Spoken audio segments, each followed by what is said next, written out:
Good morning વિદ્યાર્થી મિત્રો, સદભાવના સ્કૂલમાં આપનું હાર્દિક સ્વાગત છે. આજે આપણે જોઈએ છીએ સ્વાધ્યાયમાં દાખલા નંબર 9, પેજ નંબર 79.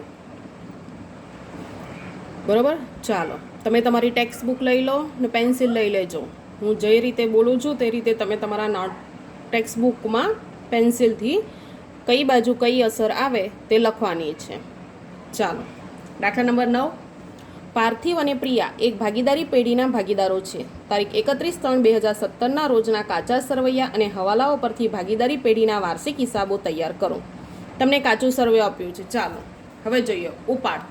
ઉપાડની સાથે મૂડી ખાતા આપ્યા છે, એટલે 4+1. કયા ખાતા? વેપાર ખાતું, નફા નુકસાન ખાતું, નફા નુકસાન ફાળવણી ખાતું, મૂડી ખાતા અને પાકા સરવૈયા. ચાલો, ઉપાડ આપ્યું છે. ઉપાડ ક્યાં આવશે? મૂડી ખાતામાં આવશે. મૂડી ખાતાની કઈ બાજુ? ઉધાર બાજુ. તો લખવાનું મૂડી દે, એટલે મૂડી ખાતાની એટલે મૂડી ખાતાની ઉધાર બાજુ આવશે. ચાલો, ખરીદીની ચોખ્ખી પડતર. ખરીદીની ચોખ્ખી પડતર એટલે કે વ્યવસ્થિત ખરીદી કહેવાય. શું કહેવાય? વ્યવસ્થિત ખરીદી. વ્યવસ્થિત ખરીદીનો મિનિંગ શું? તો વ્યવસ્થિત ખરીદીનો મિનિંગ એટલે કે એમાં શરૂનો સ્ટોક પણ છે અને ખરીદી પણ છે. બરાબર, તો શરૂનો સ્ટોક આમાં આવશે નહીં. ખરીદીની ચોખ્ખી પડતર એટલે વ્યવસ્થિત ખરીદી. એટલે વ્યવસ્થિત ખરીદી, તો ખરીદી ક્યાં આવશે? વેપાર ખાતાની ઉધાર બાજુ આવશે, વેવું. ચાલો, એના પછી માલ સ્ટોક 31/3/17 આખરનો આપ્યો છે. માલ સ્ટોક એટલે કઈ બાજુ? મિલકત લેણા બાજુ, મિલે. આ ઉધાર બાકી જ છે. લેણું, લેણું એટલે કે દેવાદાર. બરાબર, ગ્રાહક કહેવાય. લેણું એટલે દેવાદાર, એટલે ક્યાં આવશે? મિલે. એના પછી છે મજૂરી પગાર. મજૂરી પગાર, મજૂરી આવી એટલે ક્યાં આવે? વેપાર ખાતાની ઉધાર બાજુ, વેવું. એના પછી વેપાર ખર્ચ. ખર્ચ છે એટલે નફા નુકસાન ખાતાની ઉધાર બાજુ, નવું. મકાન, મિલકત એટલે મિલકત લેણા બાજુ, મિલે. ફર્નિચર, ફિટિંગ્સ એટલે મિલકત લેણા બાજુ, એટલે મિલે. ઓફિસના સાધનો, ઓફિસના સાધનો છે ને, તો ક્યાં આવશે? એ પણ મિલકત જ કહેવાય ને, તો મિલકત લેણા બાજુ એટલે મિલે. પેકિંગ સામગ્રી સ્ટોક. પેકિંગ સામગ્રી સ્ટોક આવ્યો છે. સ્ટોક એટલે ક્યાં આવશે? મિલે, ચાલુ મિલકતમાં આવશે. બરોબર, એટલે મિલકત લેણા બાજુ. રોકડ શિલ્લક, એ પણ ક્યાં આવશે? મિલકત લેણા બાજુ, મિલે.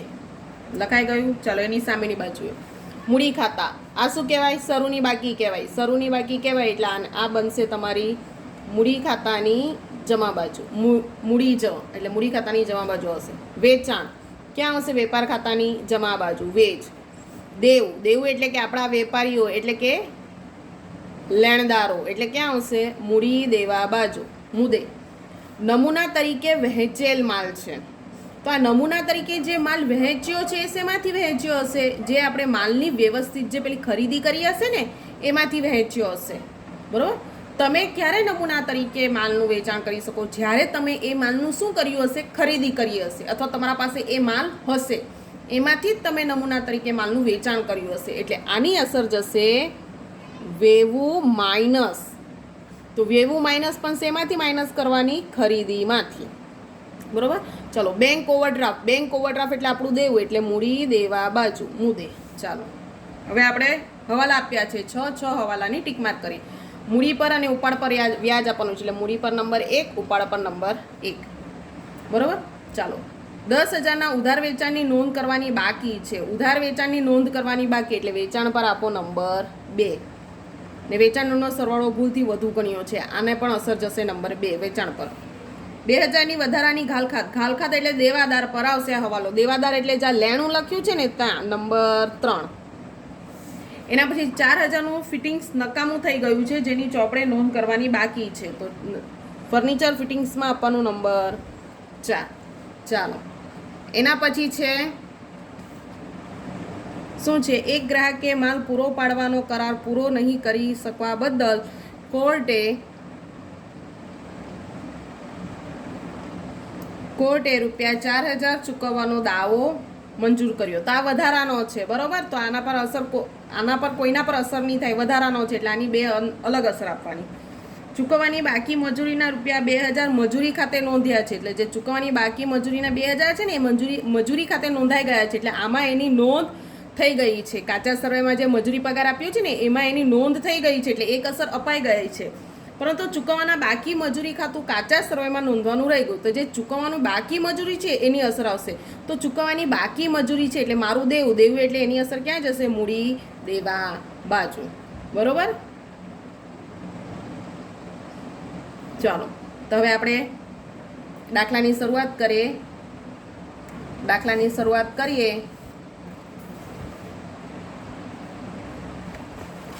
પહેલા ખાતા કાઢવાના. કયા ખાતા આવશે? બોલો. વેપાર ખાતું આ જો પાર્થિવ અને પ્રિયાનું તારીખ 31/3/2017 રોજ પૂરા થતા વર્ષનું વેપાર ખાતું. પાર્થિવ અને પ્રિયાનું તારીખ 31/3/2017 રોજ પૂરા થતા વર્ષનું નફા નુકસાન ખાતું. પાર્થિવ અને પ્રિયાનું તારીખ 31/3/2017 રોજ પૂરા થતા વર્ષનું નફા નુકસાન ફાળવણી ખાતું. એના પછી ભાગીદારોના મૂડી ખાતા અને એના પછી રોજ 31/3/17 રોજનું પાકું સરવૈયું. આ ખાના ગાળવાના છે. ચાલો તો આપણે દાખલાની શરૂઆત કરીએ. દાખલાની શરૂઆત કાચા સરવૈયા પરથી જ કરવાની. બરોબર? ચાલો તો આપણે કરીએ. કાચા સર્વેમાં આપી છે પહેલા ઉપાડ આપે એટલે એની ક્યાં જશે અસર? ભાગીદારોના મૂડી ખાતાની ઉધાર બાજુ. કોઈ તારીખ આપી છે? ના, એને અહીંયા આપી હોય તો શું લખવાનું? ડેશ લખવાનું. બાકી શું લખવાનું? ઉપાડ કર્યો છે. ઉપાડ ખાતે કોનો ઉપાડ છે? પાર્થિવનો 4800 અને પ્રિયાનો 3200 છે. પણ જો 3200 આપ્યો છે પણ એ ઉપાડ એને ક્યારે કર્યો છે? હવાલો છે. જો હવાલો વાંચો. મૂડી પર 8% લેખે અને ઉપાડ પર 12% લેખે વ્યાજ ગણવાનું છે. પાર્થિવે દર માસની અંતે 400 અને પ્રિયાએ તારીખ 1/10/2016 રોજ ઉપાડ કર્યો. તો જે 3200 નો ઉપાડ છે ને કાચા સર્વેમાં એ કઈ તારીખે કર્યો? 1/10/2016 રોજ ઉપાડ કર્યો. એટલે એની અસર બીજી આપવાની. ઉપાડ ખાતે 3200 થઈ ગયું. આ અસર આપી. ચાલો હવે હવાલો છે કે ઉપાડ પર વ્યાજ ગણવાનું છે 12% લેખે. ચાલો પહેલા શું લખ્યું છે? પાર્થિવે દર માસની અંતે 400 નો ઉપાડ કર્યો છે. તો 400 દર માસની અંતે 400 તો વર્ષના કેટલા થયા? 400 ગુણ્યા 12 4800. જો પાર્થિવે 4800 નો ઉપાડ કર્યો છે ને તો એના પર આપણે શું આપવાનું છે? વ્યાજ આપવાનું છે. તો ચાલો વ્યાજની ગણતરી કરીએ. અહીંયા લખી નાખવાનું ઉપાડ પર વ્યાજ. ચાલો કેટલું? આપણે જો દર માસની અંતે પહેલું ચેપ્ટર યાદ કરો. દર માસની શરૂઆત હોય તો કેટલો લેવાનો? બોલો. દર માસની શરૂઆતે જો ઉપાડ કરવાનો હોય તો કેટલું લેવાનું? 78/12 અને દર માસની અંતે હોય તો 66/12. યાદ આવ્યું? આપણે કર્યું હતું તે છે કે યાદ? તો આ દર માસની કઈ છે? અંતે છે ને. તો 400 ગુણ્યા 12% લેખે. દર માસની અંતે એટલે 66/12. તો કરો કેલ્સી પર. 400 ગુણ્યા 12% લેખે ગુણ્યા 66/12 264. કોનું વ્યાજ આવ્યું? પાર્થિવનું. તો વ્યાજ પણ આપણે ચૂકવવાનું થાય ને. ભાગીદાર ચૂકવશે ને એટલે ભાગીદાર માટે શું ગણાય? ખર્ચ. એટલે ક્યારે ચૂકવશે? લાસ્ટમાં 31/3/17. ઉપાડ ખાતે પાર્થિવનું વ્યાજ કેટલું આવ્યું? 264. અહીંયા લખવાનું 264 આવ્યું. એવી જ રીતે પ્રિયાનું. ચાલો પ્રિયાનો ઉપાડ. પ્રિયાએ ઉપાડ કેટલો કર્યો છે? જો 3200 કર્યો છે. કેટલા ટકા લેખે? 12% લેખે. કેટલા માસનું? ક્યારે ઉપાડ કર્યો એણે? 1/10/2016 કર્યો. વર્ષ ક્યારે પૂરું થાય? 31/3/17. તો આ કેટલા માસ કહેવાય? 6/12. બરોબર? એટલે કેટલો આવે? કેલ્સી પર કરો. 192. તો આ ઉપાડ પર વ્યાજ અહીંયા લખી નાખવાનું 192. પડી શું કર્યું તે? આ દર મહિનાની અંતે એટલે 66/12. જો શરૂઆતમાં આવે તો 78/12. પ્રિયાનું ડાયરેક્ટ કીધું છે 1/10 ઉપાડ કર્યો છે તો 31/3/17 વર્ષ પૂરું થાય એટલે 6 માસનું વ્યાજ ગણવાનું. ચાલો આ ઉપાડ પર વ્યાજ ભાગીદારો માટે ખર્ચ કહેવાય. તો પેઢી માટે શું કહેવાય? આવક કહેવાય. તો આ ઉપાડ પર વ્યાજની અસર ક્યાં જશે? ઉપાડ પર વ્યાજ ખાતે. ઉપાડ પર વ્યાજ ખાતે લખો. હવે ઉપાડ પર વ્યાજ ભાગીદાર માટે ખર્ચ, તો પેઢી માટે આવક કહેવાય. બરોબર, તો ઉપરની એક લાઈન છોડીને લખવાનું ઉપાડ પર વ્યાજ પેઢી માટે આવક. પાર્થિવ અને પ્રિયા, પાર્થિવનું કેટલું આવ્યું? 264 અને પ્રિયાનું 192. બંનેનો સરવાળો બહાર કેટલો આવશે? 456. કેલ્સીનો ઉપયોગ કરજો. આવ્યું? આ રીતે કરવાનું. થઈ ગયું ને? ચાલો, એના પછી ખરીદી શું લખ્યું છે? ખરીદીની ચોખ્ખી પડતર. વ્યવસ્થિત ખરીદી. વ્યવસ્થિત ખરીદી ક્યાં આવશે? વેપાર ખાતાની ઉધાર બાજુ અહીંયા લખવાની. ખરીદીની ચોખ્ખી પડતર.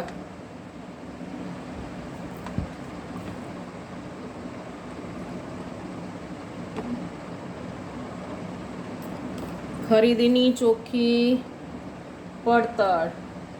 ચાલો, કેટલી છે? 1,06,000. હવે જો એના પર કોઈ હવાલો નથી, પણ જો સામેની બાજુ જમા બાકી પર લખ્યું છે વેવું માઇનસ ખરીદીમાંથી બાદ છે ને જમા બાકીમાં નમૂના તરીકે વહેંચેલ માલ, તો એમાંથી એ બાદ કરવાનું કે નમૂના તરીકે વહેંચેલ માલ કેટલો? 2,000. બાદ બાકી કરતા બહાર કેટલા આવે? 1,04,000 આવશે. ચાલો, એના પછી માલ સ્ટોક. મિલે લખ્યું છે એટલે મિલકત લેણા બાજુ અહીંયા લખી નાખવાનું. માલ સ્ટોક કેટલો? 28,000. એના પછી છે લેણું. લેણું એટલે કે દેવાદાર. ચાલો, દેવાદાર અહીંયા લેણું લખું છું, દેવાદાર કાઉન્સમાં લખું છું. લેણું છે 48,000. ચાલો, એના પર હવાલો છે. એના પર 2 હવાલા આવશે. એક વેચાણનો પણ હવાલો છે ને. જો બીજા નંબરનો હવાલો કંઈક કહે છે કે ₹10,000 ઉધાર વેચાણની નોંધ કરવાની બાકી છે. તો ઉધાર વેચાણ જેટલું વધે એટલા દેવાદાર પણ વધે ને. તો એની અસર 2 અસર આવશે. એક વેચાણ પર જશે અને દેવાદાર પર જશે. તો પહેલા આપણે વેચાણ પર અસર કરી લઈએ. ચાલો, વેચાણ કઈ બાજુ લખાય? વેપાર ખાતાની જમા બાજુ અહીંયા લખવાનું વેચાણ. વેચાણ કેટલું આપ્યું છે? જો જમા બાકી 2 લાખ છે ને, આ 2 લાખ. એમાં એના પર હવાલો છે નંબર 2. 10,000નું વેચાણ ઉધાર વેચાણ નોંધવાનું બાકી છે. તમે લખવાનું પ્લસ નહીં નોંધેલ વેચાણ. નહીં નોંધેલ વેચાણ કેટલું છે? 10,000. ચાલો, 10,000ની નોંધ થઈ ગઈ એટલે હવેથી આ 2,10,000. 2,10,000. હવે આ 10,000 એટલે ઉધાર વેચાણ વધ્યું એટલે એની સામે દેવાદાર પણ વધવાના. તો અહીંયા દેવાદાર પર પ્લસ કરવાના. પ્લસ નહીં નોંધેલ વેચાણ 10,000. એટલે હવે કેટલા થયા? 58,000 થઈ ગયા. હવે શું કરવાનું? એના પર જ છે. જો બીજા નંબરનો હવાલો છે, હજુ બાકી છે. એમાં શું લખ્યું છે? તથા માર્ચ 2017ની વેચાણ નોંધનો સરવાળો ભૂલથી 2,000 વધુ ગણ્યો છે. વેચાણ નોંધનો, વેચાણનો નહીં, વેચાણ નોંધ. તમને ખબર છે ને, તમે ખરીદ નોંધ, ખરીદ પરત નોંધ, વેચાણ નોંધ, વેચાણ પરત નોંધ બનાવતા હતા 11મા ધોરણમાં. તો વેચાણ નોંધનો સરવાળો 2,000 વધુ ગણ્યો છે. એટલે જે વેચાણ નોંધનો જે સરવાળો આવે છે ને એમાં 2,000 વધુ કર્યા છે. તે જે વધુ લખાયા છે તેની ભૂલ સુધારણા નોંધ કરવાની. એટલે ઓછા બતાવવાના. માઇનસ વધુ ગણેલ સરવાળો. કેટલો વધુ ગણેલ? 2,000. તો 2,000 બાદ કરતા રકમ કેટલી આવે? 12. કેટલી આવશે? 12. 2,08,000 આવશે ને? બરોબર. તો આ વધુ ગણેલ સરવાળો છે 2,000. એની બીજી કોઈ અસર આવે નહીં. આ હવાલો નથી. આને ફક્ત તમને કીધેલું છે કે વેચાણ નોંધનો સરવાળો વધુ ગણ્યો છે 2,000. તો વધુ ગણ્યો છે એટલે એમાંથી 2000 બાદ કરવાની. પછી આની અસર પાછા દેવાદાર પર નહીં જાય, કારણ કે આ વેચાણ નોંધનો સરવાળો વધારે ગણ્યો છે, વેચાણનો નહીં, વેચાણ નોંધનો. નોંધ એટલે કે આખું તમે વર્ષ દરમિયાન જે વેચાણ કર્યું છે એની વાત ચાલે છે. ચાલો હવે દેવાદાર પર બીજો એક હવાલો છે, જુઓ ટીક માર્ક કર્યો છે તમે, 3 નંબરનું. જો 2000 ની વધારાની ઘાલખાત માંડીવાળો, ઘાલખાત એટલે એ ઘાલખાત હવાલાની નુકસાન કહેવાય. ઘાલખાત હવાલાની કેટલી માંડી વાળવાની છે? 2000. તો 2000 માંડી વાળો એટલે રિયા કેટલા? 56000. હવે 56000 પર ઘાલખાત અનામતની જોગવાઈ કેટલા ટકા કરવાની? 5%. એટલે ઘાલખાત અનામત કેટલા ટકા? 5%. તો 56000 ના 5% કરવાના. 56000 ગુણ્યા 5% એટલે કેટલા આવે? 2800 આવશે. 2800. 56000 માંથી 2800 બાદ કરવાના. 53200 આવશે. તાર રકમ બાર બતાવવાની, 53200. ચાલો, એટલે દેવાદારનો હવાલો હવે પૂરો. એના પછી મજૂરી અને પગાર. મજૂરી ખરીદીને લગતો ખર્ચ છે એટલે વેપાર ખાતાની ઉધાર બાજુ અહીંયા લખવાનું. મજૂરી પગાર કેટલી? મજૂરી પગાર 10000. એના પર કોઈ હવાલો નથી એટલે રકમ 12. એના પછી મકાનની સામે મિલે લખ્યું છે એટલે મિલકત લેણા બાજુ. મકાન પર કોઈ હવાલો છે નથી તો 12 રકમ આવશે. મકાન 50000. ચાલો, એના પછી ફર્નિચર ફિટિંગ્સ, એની સામે પણ મિલે લખ્યું છે એટલે મિલકત લેણા બાજુ. ફર્નિચર અને ફિટિંગ્સ કેટલું હવાલો છે એટલે અંદરની બાજુ ઇનર કોલમમાં 10000.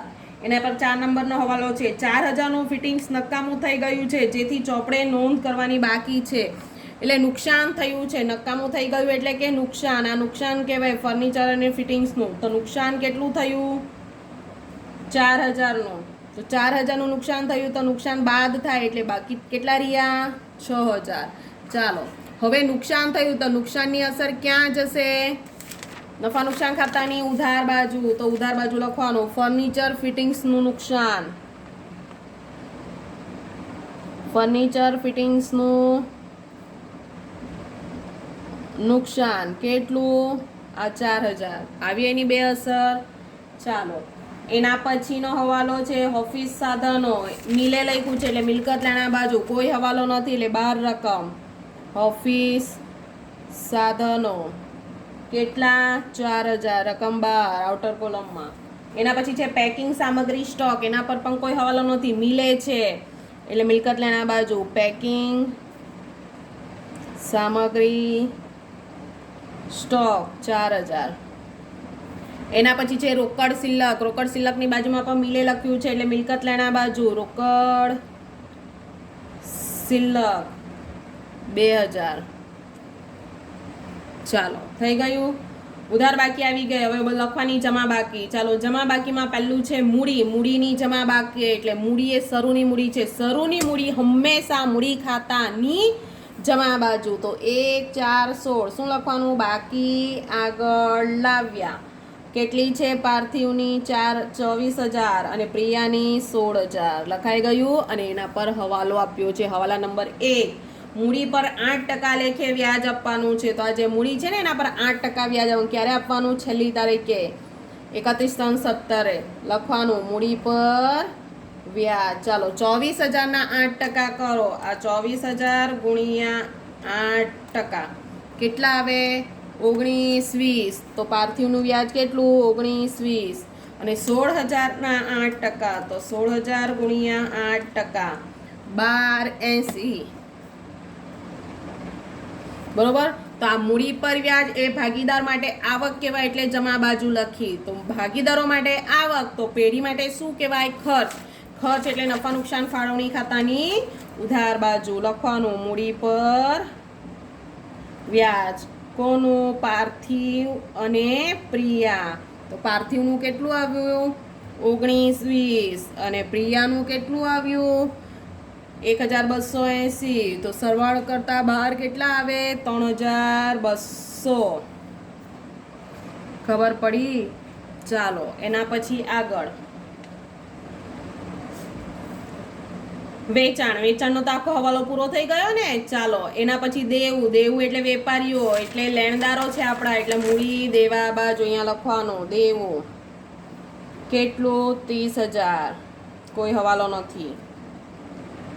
એના પછી નમૂના તરીકે વેચેલ એ પણ આવી ગયું. હવે બેંક ઓવરડ્રાફ્ટ એની બાજુમાં પણ મુદ્દે લખ્યું છે એટલે આપણું દેવું છે બેંક ઓવરડ્રાફ્ટ 14,000. ચાલો કાચા સરાયની બધી વિગત આવી ગઈ. તો હવે હવાલા જો, હવાલા નંબર 1 આવી ગયો, હવાલા નંબર 2 આવી ગયો, હવાલા નંબર 3 આવી ગયું, હવાલા નંબર 4 સોરી હવાલા નંબર 3 માં તમે ઘાલખાત ને ઘાલખાત અનામતની એક અસર આપી ને, તો બીજી અસર આપવાની બાકી. ભૂલ થઈ ગઈ. ચાલો તો ઘાલખાત આપણું નુકસાન છે. નુકસાન ક્યાં આવે? નફા નુકસાન ખાતાની ઉધાર બાજુ. તો અહીંયા લખવાનું ઘાલખાત કઈ? હવાલાની પ્લસ ઘાલખાત અનામત હવાલાની. આ બે જ આપી છે, કાચા સરાયમાં કોઈ પણ વિગત આપી નથી. તો હવાલાની કેટલી? 2,000 ને અનામત કેટલી આવી? 2800. તો બંનેનો સરવાળો કેટલો આવે? 4,800 આવશે ને. ચાલો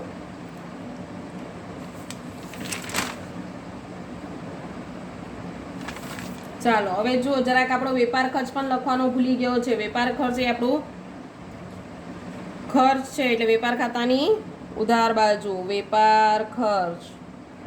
મકાનની ઉપર છે જુઓ 16,000 એ લખવાનો બાકી રહી ગયો આંકડો. લખાઈ ગયું. ચાલો એના પછીનો હવાલો નંબર 5 એ એક્સ્ટ્રા હવાલો છે. આમાં કોઈ પણ વિગત પર એની અસર થશે નહીં, આપણે અલગ એની નોંધ આપવાની છે. ચાલો એક ગ્રાહકે માલ પૂરો પાડવાનો કરાર પૂરો એક ગ્રાહકને માલ પૂરો પાડવાનો કરાર પૂરો નહીં કરેલ શકવા બદલ કોર્ટે 4,000નો દાવો મંજૂર કર્યો છે. એટલે આપણે એમાં શું થયું છે? આપણા પાસેથી કોઈ એક વ્યક્તિએ વેચાણ કર્યું છે. આપણે એક વ્યક્તિને વેચાણ કર્યું છે. આપણે સામેવાળા વ્યક્તિને વેચાણ કરીએ એટલે સામેવાળો વ્યક્તિ મારા માટે શું બને? ગ્રાહક બને. બરોબર? તો ગ્રાહકે આપણા પાસેથી માલ ખરીદ્યો છે, તો એના કરાર પ્રમાણે મેં માલ પૂરો પાડ્યો નથી, એના બદલે કોર્ટે દાવો મંજૂર કર્યો છે. બરોબર? તો એણે જે આપણને માલ આપવાની, એણે જે આપણા પાસેથી માલ ખરીદ્યો છે, બરોબર, તો આપણે એ માલ એને પૂરો પાડવામાં એ જે કરાર હોય, અમુક લિમિટ હોય, એમાં આપણે એનો માલ પૂરો પાડ્યો નથી, એના કારણે આપણા પર દાવો માંડ્યો છે. બરોબર? તો એ દાવાની રકમ આપણે ચૂકવવાની છે. કોર્ટે ₹4,000 ચૂકવવાનો દાવો મંજૂર કર્યો. એટલે પછી એવું બને કે ગ્રાહકે આપણને કેસ ઠોક્યો છે. કેમ? કારણ કે આપણે એને સમયસર માલ પહોંચાડ્યો નથી.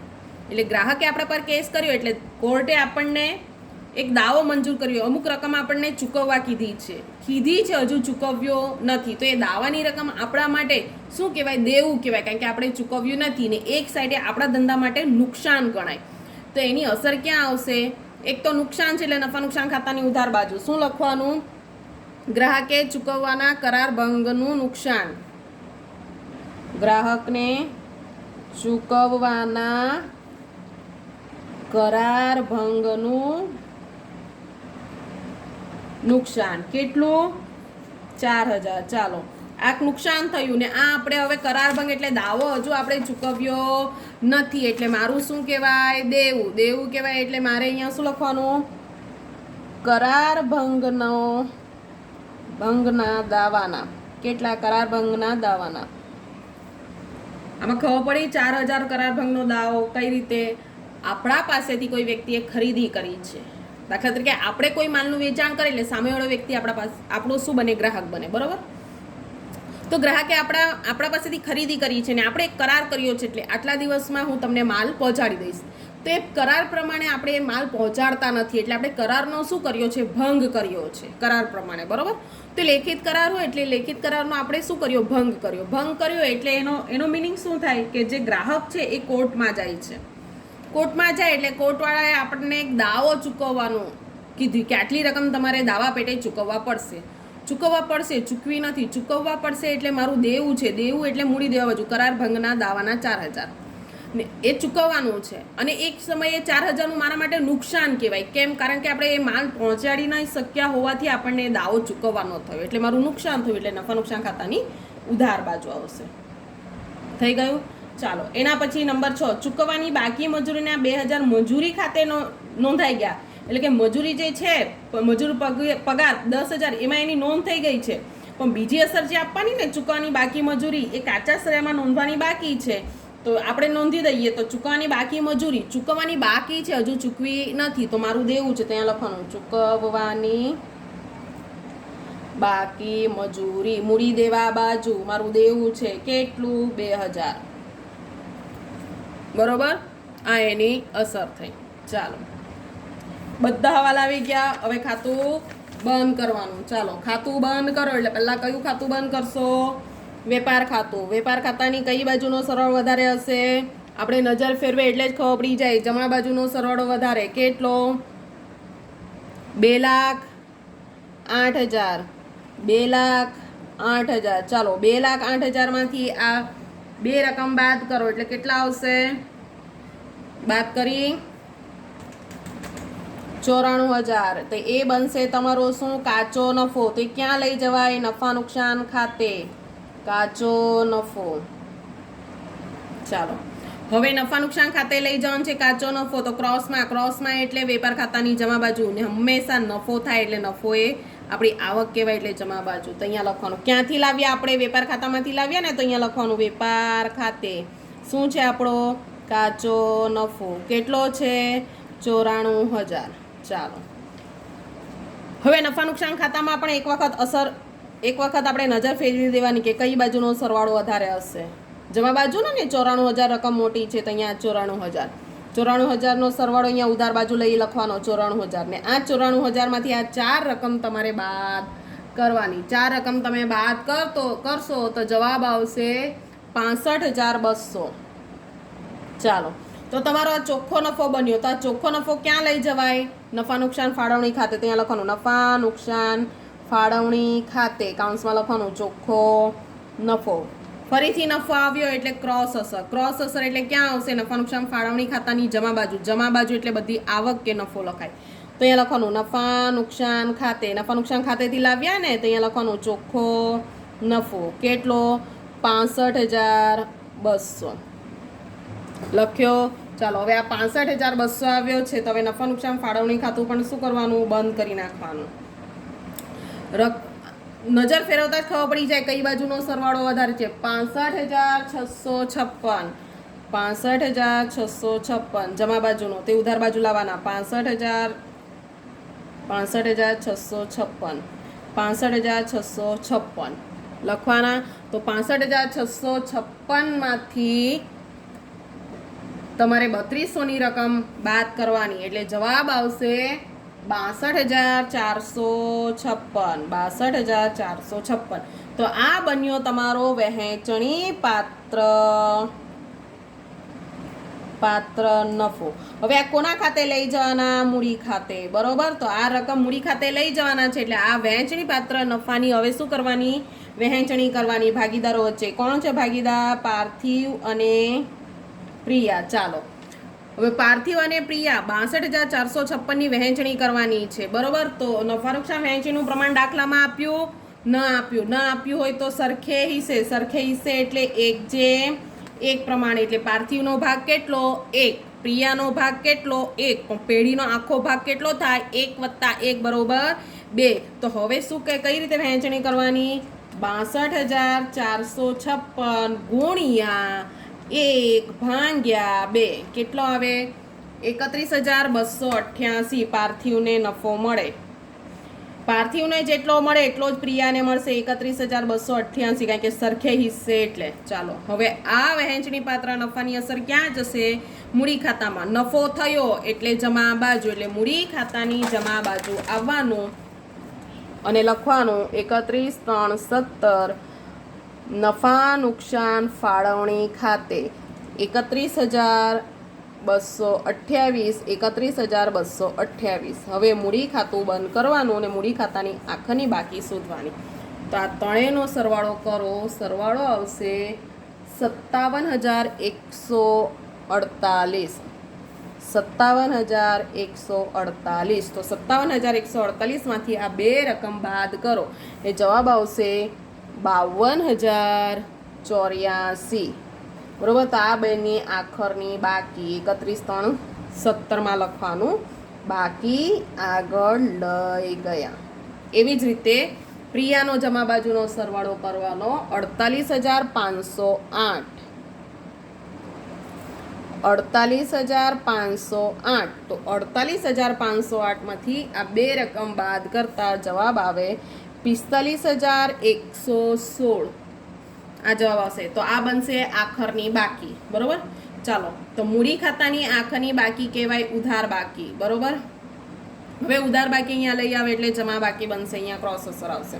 ચાલો, તો હવે આખરની બાકી ક્યાં જાય? મૂડી હંમેશા ક્યાં લખાય? મૂડી દેવા બાજુ. તો મૂડી દેવા બાજુ લખવાનું, હેડિંગ કરવાનું મૂડી ખાતા પાર્થિવ અને પ્રિયા 52,084 અને 45,116.